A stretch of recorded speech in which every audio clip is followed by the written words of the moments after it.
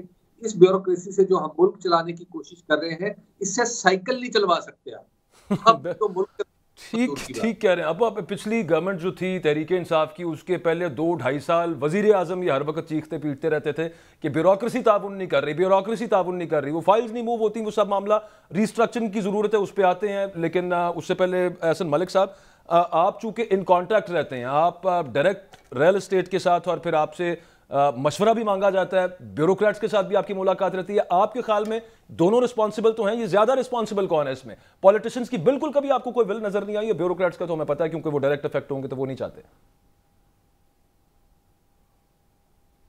اکبر بھائی, میرا نا تھوڑا سا طاہر بھائی سے اور حبیب صاحب سے تھوڑا سا اختلاف ہے. میری عقل جتنی تھوڑی بہت ہے یا جو ایکسپیرینس ہے, یہ گورنمنٹ کا کام ہی نہیں ہے بزنس چلانا, گورنمنٹ کا کام ہے حکومت کرنا. آپ نیبرنگ کنٹریز کی ایگزامپلز دیتے ہیں, مجھے آپ یہ بتائیں انڈیا میں, سری لنکا میں وہ گورنمنٹس کتنی کمپنیز چلا رہی ہیں؟ وہ خدا کا واسطہ ہے آپ پرائیویٹائزیشن کی طرف جائیں, اپنے سر پہ یہ جو آپ نے ایسٹس رکھے ہوئے ہیں, پی اے اے لے لیں, سٹیل مل لے لیں, ڈیفیسٹ دیکھ لیں وابڈا کا, سوئی گیس کا, مطلب ہم کس عذاب میں پڑے ہوئے ہیں. اور جب تک حکومت اپنے آپ کو اس سے الگ نہیں کرے گی, ڈپارٹمنٹس کو بند نہیں کرے گی, میں حبیب صاحب سے یہاں پہ ایگری کرتا ہوں کہ جو بیوروکریسی ہے اس کے دماغ کا خناس تب ٹھیک ہوگا جب ایک معاشی ٹیم بنے اور وہ ایک روڈ میپ پہ چلے ان انٹرپٹیڈ. اور اس میں سمجھتا ہوں کہ اداروں کو اپنا رول پلے کرنا چاہیے, جوڈیشری کو اپنا رول پلے کرنا چاہیے, تاکہ جو عوام ہے وہ اس عذاب سے باہر آئے.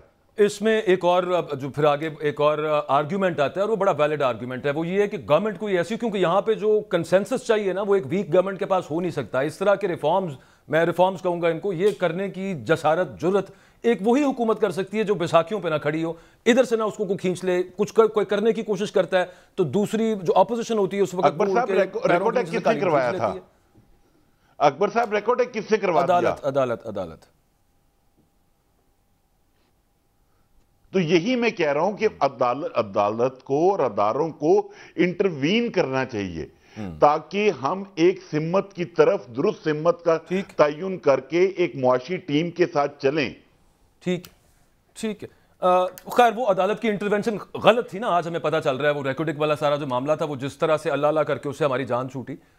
لیکن خیر آپ کا پوائنٹ آ گیا, میں نے یہاں پہ ایک بریک لینی ہے, بریک سے واپس آتے ہیں تو معاملات کے اوپر بات کریں گے کہ یہ تو ہو گیا. چلیں اس کے علاوہ جو اسٹیٹ اونڈ انٹرپرائزز کی ہم بات کر رہے تھے, پرائیویٹائزیشن کی بات کر رہے تھے. ہر گورنمنٹ کے جو بھی پارٹی ہوتی ہے اس کے مینیفیسٹو میں ہوتا ہے گورنمنٹ میں آنے سے پہلے کہ جناب ہم پرائیویٹائزیشن کریں گے, وہ کرنے لگتے ہیں, پھر اگین پولیٹیکل پریشر سو طرح کے آ جاتے ہیں. اور کیا پاکستان میں اب بڑے اسکیل کے اوپر کسی قسم کے لینڈ ریفارمز ممکن ہیں آگے؟ یہ جو پرائیویٹائزیشن کی ہم بات کر رہے ہیں, کیا یہ کچھ ہو سکتا ہے یہاں پہ؟ اور پھر اگین آخری کوسچن وہی رہے گا, یہ کنسنسس ڈیولپ کیسے ہوگا؟ کیا وہ جو نیا حبیب صاحب بات کر رہے تھے ری اسٹرکچرنگ کی ضرورت ہے, پاسبل بھی ہے کہ نہیں؟ ایک بریک کے بعد بات کرتے ہیں, ہمارے ساتھ رہیں.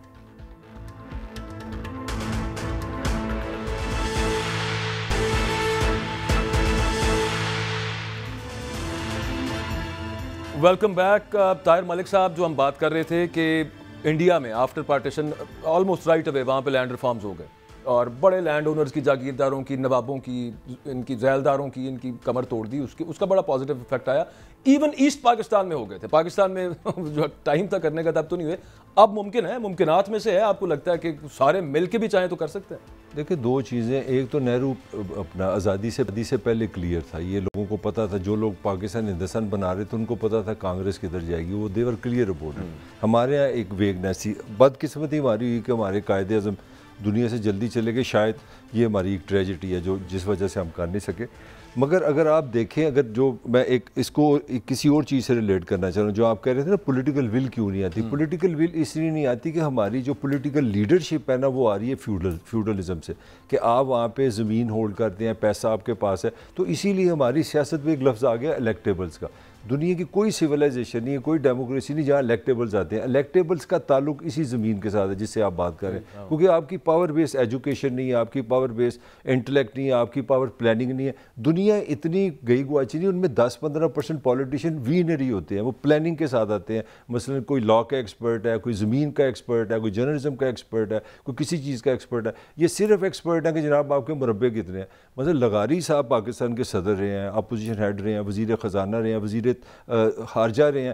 پاکستان میں سب سے بڑی لینڈ ان کے پاس ہے. غلام مصطفیٰ کھار صاحب رہے ہیں, مصطفیٰ کھار رہے ہیں جو تو ہی ہیں. مطلب سندھ میں دیکھ لیں, پنجاب میں دیکھ لیں, اگر آپ ان کے پیچھے جائیں گے تو آپ کے پاس ساری وہی پرانی, جو میں کہتا ہوں یہ جو جب تک آپ یہ جاگیردارانہ نظام رکھیں گے نا تو یہ مغلیہ سلطنت ہی رہے گی پاکستان. وہی حبیب صاحب, ایک تو مربع پہلے تھے, پھر اس کے بعد ملیں بھی انہی لوگوں کی لگ گئیں. اب وہ پاور کے اندر آتے ہیں, وہ آ کے اپنے خلاف تو لاز نہیں بنائیں گے. تو پھر یہ سوال پوچھنا کیا میرا بالکل ہی فضول سوال ہے کہ کیا ممکن ہے ابھی بھی پاکستان میں کوئی میننگ فل ریفارمز ہو جائیں ویزا وی دا لینڈ اور ویلتھ کے حوالے سے؟ دیکھیے, جہاں تک دنیا میں تو ہمیشہ ڈسٹریبیوشن آف ویلتھ ایک بہت بڑا مسئلہ رہا ہے, لیکن سوال یہاں پہ یہ پیدا ہوتا ہے کہ کیا آج کی دنیا میں یہ سوال اتنا ریلیونٹ ہے یا نہیں. دیکھیے, اہم بات یہ ہے کہ دنیا میں اب جو چھوٹے قطعات اراضی ہیں, یعنی چھوٹی زمینیں ہیں, اب ان کا دور چلا گیا. وہ جب اصلاحات ہوئی تھی, انڈیا میں ہوئی تھی یا پاکستان میں کرنے کی کوشش کی گئی تھی, تو اس میں دراصل ایگریکلچرل امپلیمنٹس کا بہت بڑا دخل تھا کہ وہ بہت بڑی تعداد میں نہیں. لیکن اس وقت اگر آپ دیکھیے کہ آپ کے پاس ٹریکٹر ہے, آپ کے پاس اور اس طرح کی چیزیں ایگریکلچر امپلیمنٹ ہے. مثال کے طور پہ یہ جو وہ مشین جس سے ہارویسٹر جو ہے, کمبائن ہارویسٹرز آ چکے ہیں, اور بہت بڑی آ چکے ہیں, جن کے ساتھ آپ کو جو چھوٹی لینڈ ہے اس میں وہ آپ کے لیے زیادہ فیزیبل نہیں رہی, اور تھوڑی لینڈ میں آپ زیادہ اچھی پروڈکشن حاصل نہیں کر سکتے. دنیا میں اس کے مختلف حل کیے گئے ہیں. مثال کے طور پہ زمین جو ہے وہ لیز پہ دی جاتی ہے. زمین ہمیشہ سے سرکار کے پاس رہتی ہے, لیکن وہ کچھ عرصے کے لیے لیز پہ دے دیتی ہے. یہ اس کا ایک طریقہ ہوتا ہے. اسی طرح کوآپریٹو سوسائٹیز ہیں جس طرح انڈیا میں بنائی گئی, پنجاب میں بھی وہ کافی بہتر انداز میں چل رہی ہیں, اگرچہ سارے انڈیا میں نہیں چل سکی. پاکستان میں بھی ایک زمانے میں کوآپریٹو فارمنگ کو کچھ کوشش کی گئی تھی, لیکن وہ پاکستان میں کا جو طریقہ کار ہے وہ ہمیشہ آدھا ادھورا کام کر کے بیچ میں چھوڑ دیتے ہیں. وہی سلسلہ یہاں پر بھی ہوا. اسی طرح اب آپ ذرا یہ جو انڈسٹری ہے, دیکھیں انڈسٹری کی ریسٹرکچرنگ کرنی چاہیے. ہمیں انڈسٹری کی ریسٹرکچرنگ اس طرح کرنی چاہیے کہ ہم نے بہت ساری انڈسٹری ایکچولی رینٹ سیکرز کی لگا دی ہے. مثال کے طور پہ یہاں پہ کاریں بنانے کے کارخانے لگا دیے ہیں, لیکن جو مینوفیکچرنگ یہاں پہ نہیں ہوتی. اسی طرح ہم باہر کی انرجی یعنی پیٹرول, تیل اور گیس کی صورت میں امپورٹڈ انرجی استعمال کرتے ہیں, امپورٹڈ کاٹن استعمال کرتے ہیں, امپورٹڈ مشینری استعمال کرتے ہیں, اور اس میں بہت اب تھوڑی سی لیبر لگتی ہے, اور اس کے نتیجے میں ہم دھاگا پیدا کر کے ایکسپورٹ کر کے سمجھتے ہیں اب یہ بڑا اچھا کام ہو گیا. ہم نے دیکھ لی ایکسپورٹ, اگر آپ حساب کریں گے کہ جتنی انرجی جتنے ڈالرز آپ نے لگائے, آپ کو اس سے کہیں کم ڈالرز آ رہے ہیں. تو لہٰذا آپ کا اس کا ایک بزنس سینس بھی نہیں بنتی, اکنامک سینس بھی نہیں بنتی. آپ کو پاکستان کے اندر بہت سارے کام کرنے, آپ کو چھوٹی انڈسٹری کو. میں ایک چیز اس کے اندر صرف آپ سے پوچھنا چاہ رہا ہوں, جب آپ نے یہ بات کی لینڈ کی, ویلتھ کے, انڈسٹری کا, چونکہ اس کے ساتھ ان کنٹراسٹ ٹو انڈسٹری بات ہو رہی ہے. جس ملک کے اندر اب مثال کے طور پہ میرے پاس 1 کروڑ روپے ہے, وہ میں ریل اسٹیٹ کے اندر لگا کے جتنے پیسے کما سکتا ہوں وہ میں انڈسٹری میں لگاؤں, انڈسٹریس کام کروں, اتنی ٹینشن لوں, لیبر رکھوں, مجھے کیا ضرورت ہے وہاں پر لگانے کی. اور میں اپنی مثال سے میرا مطلب ہے پاکستان کے اندر یہ رواج ہو گیا, آپ کے پاس کروڑوں روپے ہیں, آپ ریل اسٹیٹ کے اندر انویسٹ کریں, آپ ایک ہاؤسنگ سوسائٹی کاٹیں یا ڈالر لے لیں. ڈالر لے لیں, اب کمانے تو پیسے ہیں نا اکبر. یہ ڈالر والا بھی گیم ایزی, آپ ڈالر لے لیں, کچھ نہ کریں, پیسے آپ کے اوپر چلے جائیں. پاکستان کے اندر جو دیکھیے, یہ جو ابھی آپ نے جن سکھ یونٹس کی بات کی تھی, پاکستان میں ایک زمانے میں ادارہ بنایا گیا تھا PIDC, جس کی بلڈنگیں اب بھی ہمیں نظر آتی ہیں, اور اس کے کچھ بنائے ہوئے ادارے بھی نظر آتے ہیں. یہ ادارے کیا تھے؟ یہ ادارے یہ تھے کہ پاکستان کو دنیا کے اندر ہونے والی جو انڈسٹریل ڈیولپمنٹ ہے اس کے ساتھ ان لائن کیا جائے.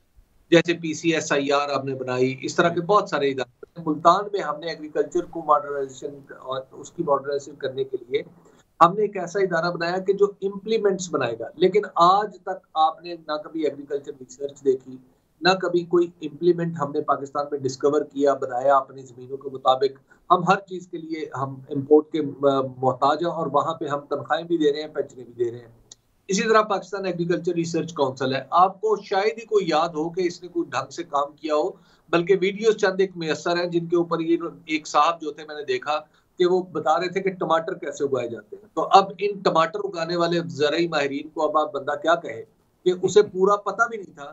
وہ جو شخص بات کر رہا تھا کہ ٹماٹر ایکچولی دنیا میں پاکستان میں کہاں کہاں اگ سکتے ہیں, وہ اس نے ایک مصنوعی سا ماحول بنا کے اس کے اندر ٹماٹر بنا کے اگا کے دکھا رہا تھا, اور اس کو اس کی اکنامکس کا ہی نہیں پتا تھا, جسے کہتے ہیں نا ایگرونامکس, اس کا پتہ ہی نہیں تھا, اور وہ بالکل جاہلانہ باتیں کیے چلے جا رہا تھا, اور وہ بتا رہا تھا life stock is another sector.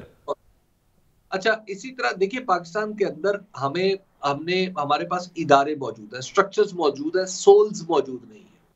اب ہمیں اپنے کیا یہاں سے ریسٹرکچرنگ کے بعد ہمیں آگے بڑھنا ہے تو جانا کس طرف ہے.